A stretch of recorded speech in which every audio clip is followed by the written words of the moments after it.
Hello നമസ്കാരം. നമ്മൾ ഇന്ന് വന്നിരിക്കുന്നത് പുതിയ ക്രെറ്റയുടെ ടെസ്റ്റ് ഡ്രൈവ് ആയിട്ടാണ്. അപ്പോൾ പുതിയ ക്രെറ്റേൻ്റെ ടെസ്റ്റ് ഡ്രൈവ് എക്സ്പീരിയൻസ് ആണ് നമ്മൾ മെയിനായിട്ട് ഷെയർ ചെയ്യാൻ പോകുന്നത്. നമ്മൾ ക്രെറ്റേൻ്റെ ഒരു വീഡിയോ ഓൾറെഡി ചെയ്തിട്ടുണ്ടായിരുന്നു. അതിൽ നമ്മൾ പുതിയ ഫേസ് ലിഫ്റ്റ് 2024 ഇറങ്ങിയ ഫേസ് ലിഫ്റ്റിൽ എന്തൊക്കെ മാറ്റങ്ങളാണ് വന്നിട്ടുള്ളത്, അതുപോലെ ഫീച്ചേഴ്സ് എന്തൊക്കെയാണ്, എല്ലാം നമ്മൾ ഡീറ്റെയിൽ ആയിട്ട് തന്നെ ഒരു വീഡിയോ ചെയ്തിട്ടുണ്ട്. അപ്പോൾ ആ വീഡിയോ ഇനിയും കാണാത്തവരുണ്ടെങ്കിൽ തീർച്ചയായിട്ടും കാണുക. ആ വീഡിയോ ഞാൻ ഈ വീഡിയോൻ്റെ ഡിസ്ക്രിപ്ഷനിൽ കൊടുക്കുക. അതുപോലെ തന്നെ ഈ വീഡിയോൻ്റെ മുകളിലായിട്ട് ഞാൻ ടാഗും ചെയ്യാം.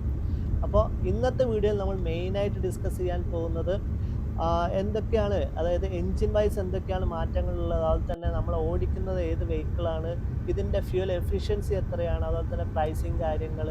അപ്പോൾ അങ്ങനത്തെ കുറച്ച്, അതുപോലെ തന്നെ ഡ്രൈവ് എക്സ്പീരിയൻസ്, മെയിനായിട്ട് നമ്മൾ ഡ്രൈവ് എക്സ്പീരിയൻസ് ആണ് മെയിനായിട്ട് ഫോക്കസ് ചെയ്യുന്നത്. അപ്പോൾ അങ്ങനത്തെ കാര്യങ്ങളൊക്കെയാണ് നമ്മൾ ഇന്നത്തെ ഈ ഒരു വീഡിയോയിൽ പറയാൻ പോകുന്നത്.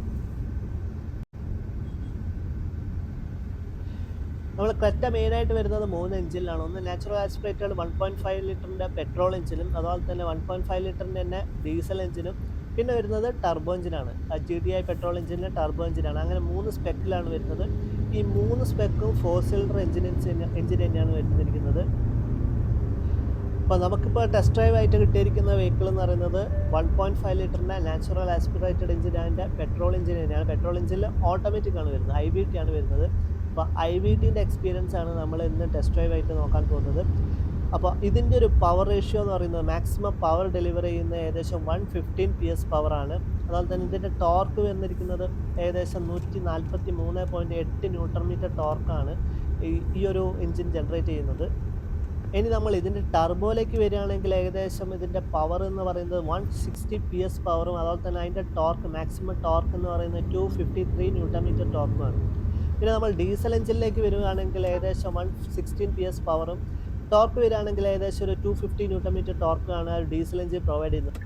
ഈ ഒരു 1.5 ലിറ്ററിൻ്റെ നാച്ചുറൽ ആസ്പിറേറ്റഡ് എഞ്ചിനിൽ വരുന്നത് 2 ട്രാൻസ്മിഷനാണ്. ഒന്നെങ്കിൽ മാനുവൽ ട്രാൻസ്മിഷൻ, 6 സ്പീഡിൻ്റെ മാനുവൽ ട്രാൻസ്മിഷൻ വരുന്നുണ്ട്. അതല്ലെങ്കിൽ പിന്നെ ഓട്ടോമാറ്റിക്കിലേക്ക് വരുമ്പോൾ നമുക്ക് കിട്ടുന്നത് IVT ആണ്, ഇൻ്റലിജൻറ്റ് വേരിയബിൾ ട്രാൻസ്മിഷനാണ് കിട്ടുന്നത്. പിന്നെ ഡ്രൈവ് ചെയ്യാൻ അത്യാവശ്യം നല്ല കംഫർട്ടബിൾ തന്നെയാണ്. നമുക്ക് ആ ഒരു പഴയ ക്രെറ്റ ആയാൽ പോലും നമുക്ക് നല്ലൊരു ഡ്രൈവിംഗ് എക്സ്പീരിയൻസ് തന്നെ ഉണ്ടായിരുന്നു. പുതിയതിലേക്ക് വരുമ്പോൾ കുറച്ചും കൂടി ആ ഒരു പ്രീമിയം ലുക്കും, അതുപോലെ തന്നെ മൊത്തത്തിലൊരു മാറ്റങ്ങൾ, കാരണം ഇൻറ്റീരിയർ ആയാലും എല്ലാം കൊണ്ടും നല്ലൊരു, എന്താ പറയുക, നല്ലൊരു കംഫർട്ടബിളായിട്ട് നമുക്ക് ഡ്രൈവ് ചെയ്യാൻ പറ്റുന്നുണ്ട്. സീറ്റിങ്ങിലൊക്കെ ഒരുപാട് ഫീച്ചേഴ്സ് കയറി വന്നിട്ടുണ്ട്. നമുക്ക് വെന്റിലേഷൻ സീറ്റ്സ് കാര്യങ്ങളൊക്കെ നല്ല യൂസ്ഫുൾ ആയിട്ടുള്ളൊരു ഫീച്ചർ തന്നെയാണ് ആക്ച്വലി. പിന്നെ ഫീച്ചേഴ്സിൻ്റെ കാര്യത്തിൽ വരികയാണെങ്കിൽ അഡാസ് ഫീച്ചേഴ്സ് അവൈലബിൾ ആണ്. നമ്മൾ ലെവൽ 2 അഡാസ് ആണ്. 19 ഫീച്ചേഴ്സ് അടങ്ങിയൊരു ലെവൽ 2 അഡാസിലാണ് ഈ ഒരു ക്രെറ്റ വന്നിരിക്കുന്നത്. ലൈൻ കീപ്പ് അസിസ്റ്റൻസ്, 360 ക്യാമറ, അതുപോലെ തന്നെ ബ്ലൈൻഡ് സ്പോട്ട് അസിസ്റ്റൻസ്, അങ്ങനത്തെ ഒരുപാട് ഫീച്ചേഴ്സ് ഇൻക്ലൂഡ് ചെയ്തിട്ട് തന്നെയാണ്. കാരണം ഫീച്ചറിൻ്റെ കാര്യത്തിൽ ഇപ്പോൾ ഹുണ്ടായി ആയാലും കിയേൻ്റെ നമ്മൾ സെൽറ്റോസ് ടെസ്റ്റ് ഡ്രൈവ് ചെയ്തിട്ടുണ്ടായിരുന്നു. അപ്പോൾ അതിലൊക്കെ ഫീച്ചേഴ്സ് ലോഡഡ് ആണ് വണ്ടികൾ. അപ്പോൾ ഫീച്ചേഴ്സിൻ്റെ കാര്യത്തിൽ എനിക്ക് തോന്നുന്നു ഏറ്റവും കൂടുതൽ ഫീച്ചേഴ്സും കാര്യങ്ങളൊക്കെ ആയിട്ടുള്ള വണ്ടി തന്നെയാണ് ഹുണ്ടായും കിയയൊക്കെ. പിന്നെ അതുപോലെ തന്നെ അത്രയും നല്ലൊരു പ്രീമിയം കാര്യത്തിൽ, അതായത് ഇപ്പോൾ പ്രീമിയം വെഹിക്കിൾസുള്ള ഒരുപാട് ഫീച്ചേഴ്സാണ് ഇപ്പോൾ ഈ ഒരു ക്രെറ്റയിലൊക്കെ വന്നിരിക്കുന്നത്. സേഫ്റ്റി ആയാൽ പോലും അത്യാവശ്യം നല്ല സേഫ്റ്റി ഫീച്ചേഴ്സും കാര്യങ്ങളൊക്കെ അവൈലബിൾ ആണ്. 6 എയർ ബാഗ്സ് അവൈലബിൾ ആണ്. എല്ലാം നല്ല സ്റ്റാൻഡേർഡ് ആയിട്ട്. പിന്നെ ഡ്യുവൽ സോൺ ക്ലൈമറ്റും കൂടി ഈ ഒരു പുതിയ ക്രെറ്റയിൽ വന്നിട്ടുണ്ട്. സ്റ്റിയറിങ് കാര്യങ്ങളൊക്കെ നല്ല സ്റ്റേബിൾ തന്നെയാണ്, കാരണം കോർണറിങ് കാര്യങ്ങളൊക്കെ ചെയ്യുമ്പോൾ നല്ല സ്മൂത്തായിട്ട് നമുക്ക് ചെയ്യാൻ പറ്റുന്നുണ്ട്. അതുപോലെ തന്നെ ബ്രേക്കിംഗ് ആയാലും നല്ല സ്റ്റെബിലിറ്റിയാണ്. രണ്ടും ഡിസ്ക് ബ്രേക്ക് തന്നെയാണ് വന്നിരിക്കുന്നത്. ഫ്രണ്ടിലും റിയറിലും ഡിസ്ക് തന്നെയാണ് കൊടുത്തിരിക്കുന്നത്. ബ്രേക്കിംഗ് കാര്യങ്ങളൊക്കെ നല്ല സ്റ്റേബിൾ തന്നെയാണ്. ഡ്രൈവ് ചെയ്യാൻ നല്ല സ്മൂത്താണ്. കുറച്ചും കൂടി ഒന്ന് സ്മൂത്ത് ആയിട്ടുണ്ടെന്ന് തോന്നുന്നു. കാരണം അത്യാവശ്യം നല്ല കംഫർട്ടബിളായിട്ട് നമുക്ക് ഡ്രൈവ് ചെയ്ത് കൊണ്ടുനടക്കാൻ പറ്റുന്നുണ്ട്. പിന്നെ നമ്മുടെ ഫ്യൂവൽ എഫിഷ്യൻസി നോക്കുകയാണെങ്കിൽ നാച്ചുറൽ ആസ്പിറേറ്റഡ് എഞ്ചിനിൽ വരുന്നത് മാനുവൽ ട്രാൻസ്മിഷൻ ആണെങ്കിൽ കമ്പനി പറഞ്ഞിരിക്കുന്നത് 17.4 കിലോമീറ്റർ പെർ ലിറ്ററും, IVT ആണെങ്കിൽ 17.7 കിലോമീറ്റർ പെർ ലിറ്ററുമാണ്. ഇനി അതിൻ്റെ ടർബോയിൽ വരുന്ന DCT ആണ്. ടർബോയിലേക്ക് വരുമ്പോൾ ഏകദേശം കമ്പനി പറയുന്നത് 18.4 കിലോമീറ്റർ പെർ ലിറ്ററാണ്. ഡീസൽ എഞ്ചിനാണെങ്കിൽ മാനുവൽ ട്രാൻസ്മിഷനിലേക്ക് വരുമ്പോൾ 21.8 കിലോമീറ്റർ പെർ ലിറ്ററും, ഓട്ടോമാറ്റിക്കിൽ വരുമ്പോൾ ഏകദേശം 19.1 കിലോമീറ്റർ പെർ ലിറ്ററാണ്. പിന്നെ എനിക്കൊരു പോരായ്മ എന്ന് തോന്നിയത്, കാരണം നമ്മൾ ഈ ഒരു IVTയിലേക്ക് വരുമ്പോഴാണ്. കാരണം IVTയിൽ വരുമ്പോൾ അത്യാവശ്യം നല്ല രീതിയിൽ തന്നെ ഒരു ലാഗ് എനിക്ക് ഫീൽ ചെയ്യുന്നുണ്ട്. നമ്മൾ ആ ഒരു DCTയിലെ പോലത്തെ ഒരു പെർഫോമൻസും കാര്യങ്ങളൊന്നുമല്ല. കാരണം സ്പെക് വൈസ് നോക്കുകയാണെങ്കിൽ, ഫിഗർ വൈസ് നോക്കുകയാണെങ്കിൽ നമുക്ക് മനസ്സിലാവും.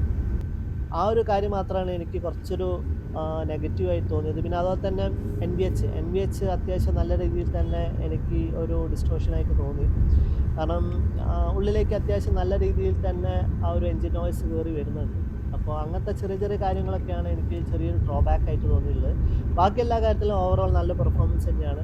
അപ്പോൾ എൻ്റെ ഒരു സജഷനിൽ വരികയാണെങ്കിൽ എനിക്ക് തോന്നുന്നു കുറച്ചും കൂടി ഒരു എമൗണ്ട് കൂട്ടിയിടാൻ പറ്റുകയാണെങ്കിൽ ഒരു 1.5 ലാക്സ് ഒക്കെ കൂട്ടിയിടാൻ പറ്റുകയാണെങ്കിൽ നമുക്ക് കുറച്ചും കൂടി നല്ലൊരു ഓപ്ഷൻ എന്ന് പറയുന്നത് 7 സ്പീഡ് DCT മാറുന്നതായിരിക്കും. ഇൻ കേസ് ഓട്ടോമാറ്റിക് നോക്കുകയാണെങ്കിൽ, അതായത് IVT എടുക്കുന്ന ഒരാളാണെങ്കിൽ കുറച്ചും കൂടി എമൗണ്ട് കൂട്ടിയിട്ട് നമ്മളൊരു DCT റെഫർ ചെയ്യാനാണ് ഞാൻ പറയുള്ളൂ. കാരണം അതിൻ്റെ ആ ഒരു എഞ്ചിൻ വൈസ് ആണെങ്കിലും എല്ലാം നല്ലൊരു സ്പെക്കിലേക്ക് തന്നെയാണ് വരുന്നത്. ആ ഒരു പെർഫോമൻസ് വൈസ് നോക്കുകയാണെങ്കിൽ നല്ലൊരു രീതിയിൽ തന്നെ കാഴ്ചവെക്കുന്നുണ്ട്.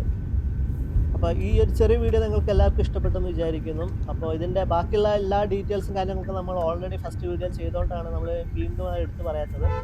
അപ്പോൾ നമുക്ക് അടുത്ത വീഡിയോയിൽ കാണാം. അതുവരേക്കും ബൈ.